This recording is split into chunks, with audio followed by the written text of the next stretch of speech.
Good afternoon, good evening, good morning to those out there. My name is Douglas Martin. I'm from Morgan Stanley. This is your Monday mindfulness session with Mindful on Wall Street. I just invite you to take a moment to arrive, as the screen says here, that it's been probably a busy Monday for most of you. It has been for me. And I just invite you getting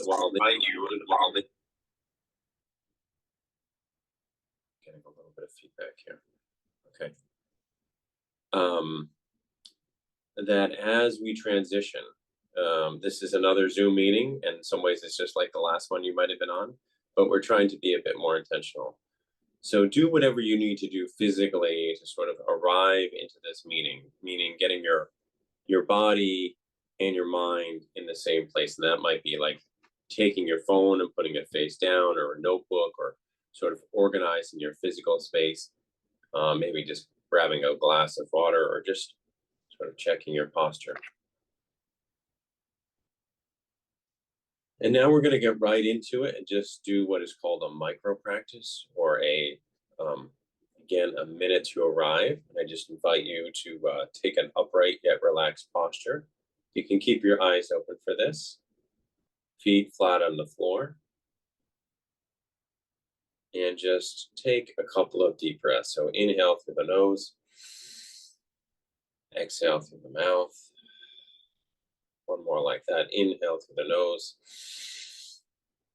And exhale through the mouth. This isn't even mindfulness or meditation. We're just actually finding ourselves here after a busy Monday. Quick announcements. These Mindful on Wall Street sessions will continue every Monday throughout the fall, throughout Q3 and Q4. There is ongoing mindfulness champion meetings that we have for those that are fostering mindfulness in your workplace. So if you are interested in that, just email us. And then there are some exciting fireside chats that are coming up this fall.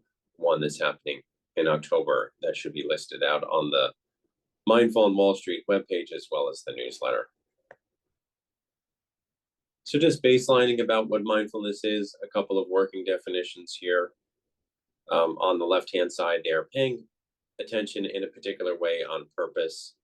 The non-judgmentally is a key part of that is how we go about doing the practice, and how we go about essentially working with our own mind, working with the narrator in our head. And then, or this other definition I like by Shinzen Young, is just thinking about it as a set of attentional skills. Concentration, the ability to focus on one thing. Sense clarity, understanding what's happening in our minds and our body. And economy, the ability to maintain some balance while things, while kind of life happens, while things kind of push and pull at us. Why do we want to do this? Well, this is a study from quite a long time ago, almost over 15 years ago, that said that most of us, this was the study done by Harvard University, was to spend a lot of time, almost half of our time, mind wandering. And that leaders aren't able to focus in meetings most of the time. And also, very few of us do anything about it, meaning we don't necessarily train in personal productivity, in the ability to be more focused. Because the other part of this study said that the wandering mind is actually an unhappy mind. And sometimes we think that daydreaming is something that might give us some pleasant feelings. But what this Harvard study did with Richie Davidson found is that actually this sort of rumination of going over and over things in our head actually doesn't deliver a great deal of life satisfaction. In fact, it makes us more anxious and depressed, as well as less focused. So this is where we need to look at these skills of going from autopilot, which is essentially the idea of just reacting to things based on habitual patterns. We feel stressed and we might eat or check social media or something like that. Going from that autopilot to a sense of awareness, back to this idea of attentional skills and sense clarity, what's actually happening with us, and eventually getting to the point where we can choose how to respond, a sense of responding rather than reacting. What does this have to do with financial services? I'm hearkening back to a presentation that I gave a few months ago here at Mindful on Wall Street, and referencing this really interesting article, even though it's almost 10 years old, called The Biology of Risk, which talks about the fact that risk taking, particularly in financial services, when we talk about regulatory and the financial risk that happens, especially with systemic risk, is not just an intellectual activity, but it's something that's actually quite physical. It is part of our physical being, and this brings us to topics today's topic, which is mindfulness of body, is something, again, and we just talk about regular mindfulness. Most of what we're talking about here is synchronizing mind and body to bring us into the present moment with a sense of non-judgment. If we can just align our mind to be in the same place where our body is, that already gives us an incredible step up in actually having that type of sense clarity and turning ourselves off of autopilot and giving ourselves a type of choice and prudence. And that is absolutely applicable to what many of us do all day, which is either on the risk-taking side of trading and business development, engagements, M&A, or on the risk management side on different types of operational and credit risk and market risk. And just a couple more quotes here to really anchor this idea, and then we're going to get into the practice. I just find this so interesting how we can think about mindfulness of body, and that this is not some superfluous optional activity for those that are at Wall Street, for those that are sort of soft or can't handle the stress. This article and the studies by Harvard University is pointing out that actually this is exactly what we need to do in order to manage the next financial crisis that may come along, is actually get really clear about our mindfulness and our mind and how that impacts our body. If we understand how our person's body influences risk taking, we can learn how to better manage risk takers. We can also recognize that mistakes governments have made contribute to this excessive risk taking. Traders are immersed in the novelty and uncertainty the moment they step onto the trading floor. They encounter an information rich environment like no other, right? Pieces of news flow nonstop. Sort of everything that's happening in the world flows onto the trading floor, and by extension, sort of impacts all of us, right? That news by its very nature is novel and it adds volatility to the market, and it puts us into a state of vigilance or arousal, meaning that, again, our bodies, not just our minds, are impacted by all of this news and the uncertainty that comes from it. And again, we can either act out of a sense of autopilot, kind of reacting, or we can bring awareness and mindfulness to it and come at it from a sense of choice. So how do we practice this? How do we train in this? There's lots of different mindfulness practices, thousands of different kinds. The one that we're going to do for the next 15 minutes or so is called the See, Hear, Feel practice. Because it's very body-based, it's quite simple, and you don't have to stop thinking, which is sort of the nice part. So what we're going to do here is we're going to just run through the instructions, and then I'm going to demonstrate it quickly, and then we're going to do it, which is that we're going to open to the moment and identify what sensation comes up for us most prominent. And those categories of sensation are there at the bottom right of the screen, which is either see, meaning something that we outer see, so we see in our physical environment, or inner see, meaning there's some image arising in our mind that's really sort of pulling our attention. And if it's a visual, either outer visual or inner visual, then as we open up to the moment, we just give it a label and we just say see.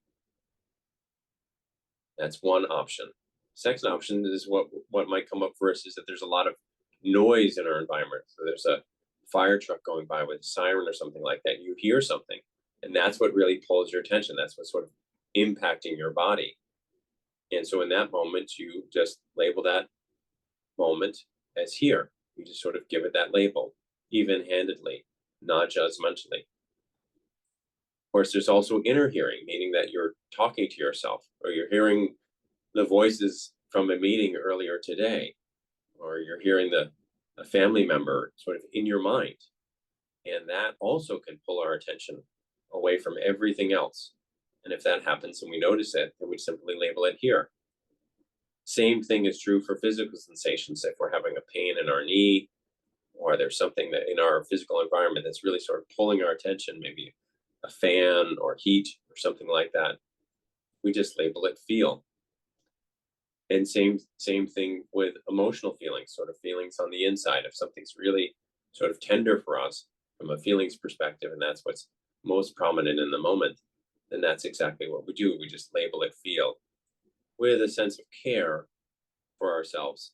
But again, a sense of non-judgment that says like, well, that's just what's happening for me right now, and not making a big story about it. The two, of course, sense feelings that are left out of here is um, taste and smell.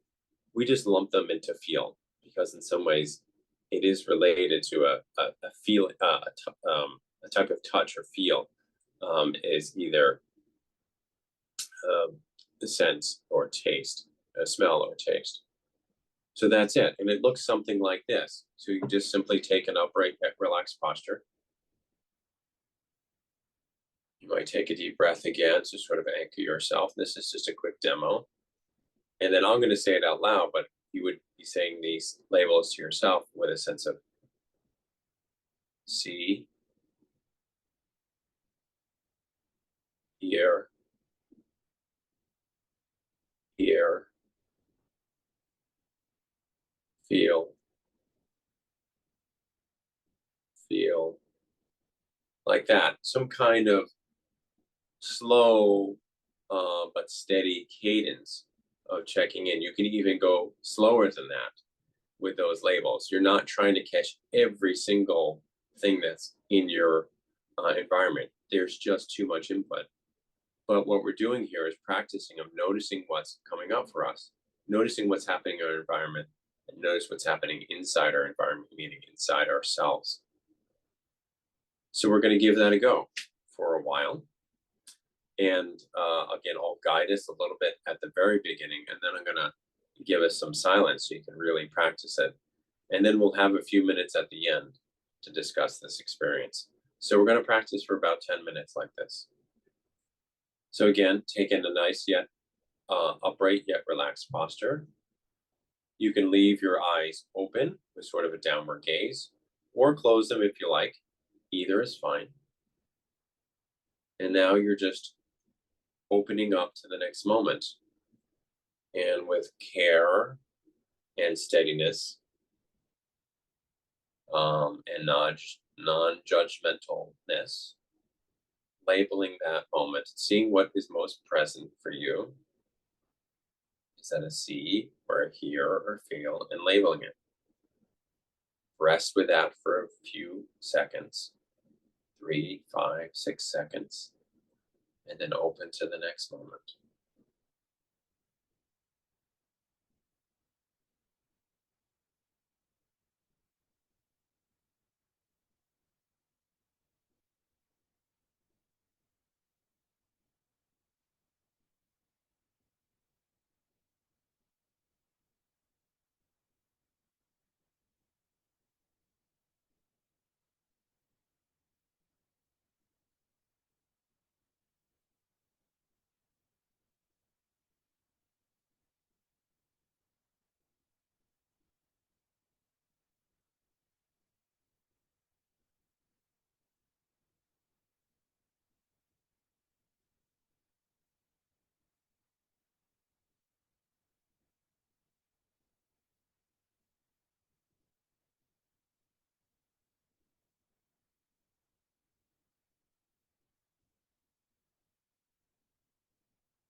So again, we're practicing this see, hear, feel practice. If you sort of forget the instructions, just open your eyes. I'm going to keep this slide up here to remind people about what the practice instructions are. If you're trying this and it doesn't work for you and you've got a standard practice, of course, feel free to go to your regular practice, but it's sort of nice to mix it up once in a while and try this as an alternative. And we're just slowly, gently seeing what comes up, what's most prominent, and then just giving that a label kind of silently in our mind, resting with that feeling, and then an opening up again.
Continuing to practice this see, hear, feel label technique.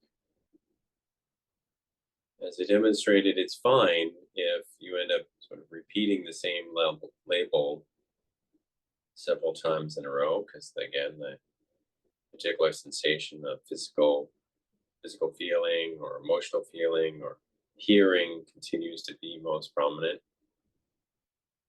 And it's also fine if sort of nothing comes up for a while, and then you sort of rest in that, and then just stay open to what comes up next.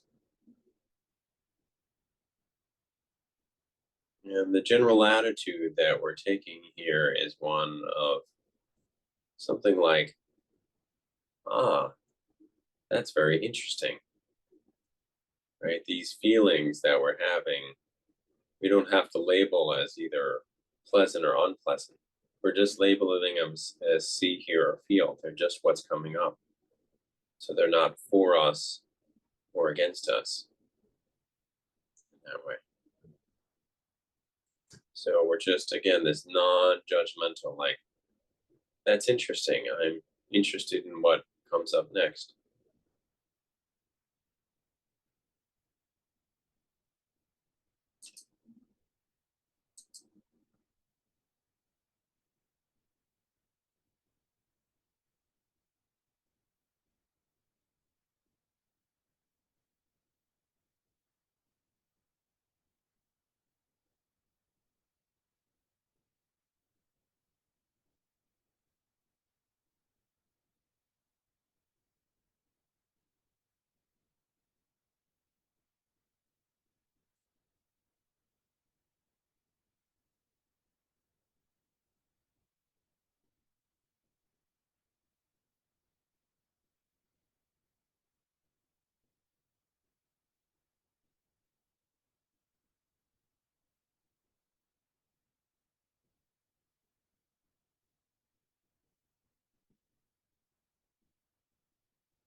Just about 60 seconds or so of practice.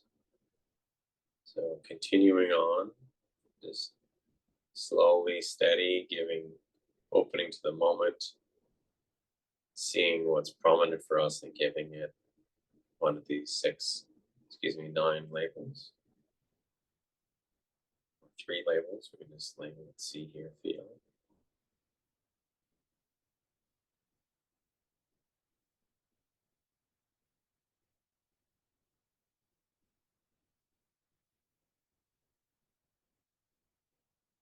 And while we're giving it a sense of non judgment, there also can be a bit of enjoyment on this, in the sense that our job right now is to just see what's up and notice that, bring some awareness to our mind and body, that we don't have to do anything. We're not trying to be productive or efficient or articulate. We're just noticing. We're just training in being aware of our body and our mind. A real human being, not human doing. It might be the only time all day that we're just aware of ourselves without doing something or performing some action.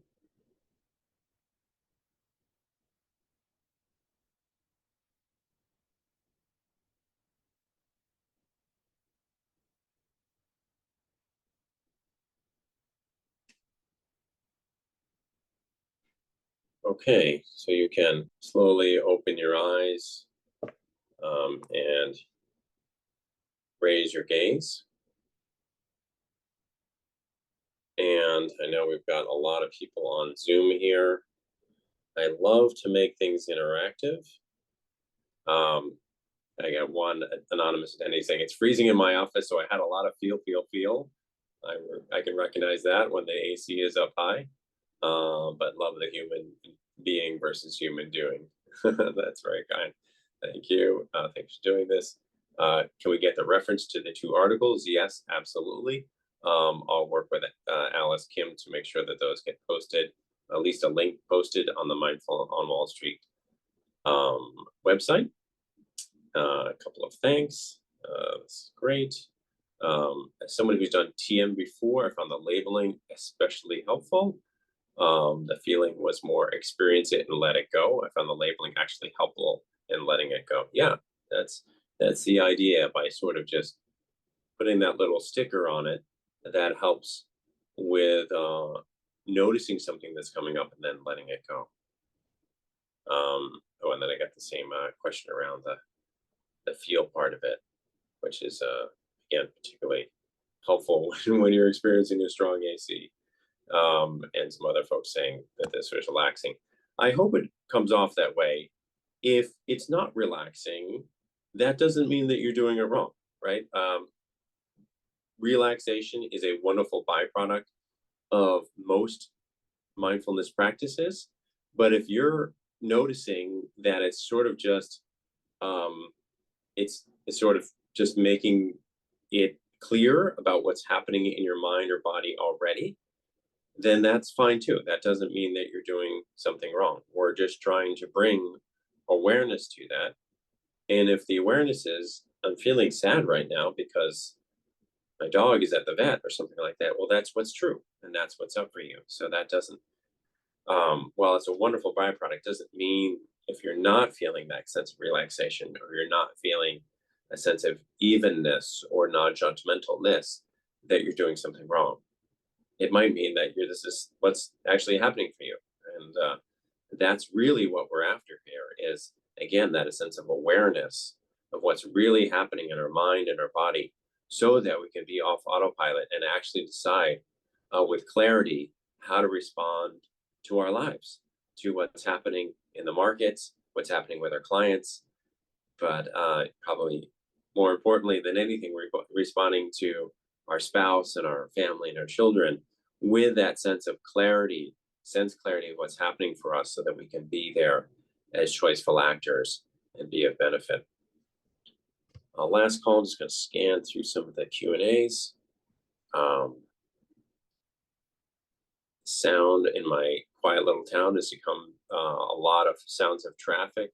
So notice that the sounds lose their unhappiness as simply. So nice to notice that the sounds lose their unhappiness as we simply notice them, right? So that sense that even annoying sounds, like I don't live very far from a firehouse, so I can sometimes I hear the fire engines pretty often. Um, that's not for or against me, or that's not a happy or unhappy. I mean, I would say I hope that there's not a fire somewhere.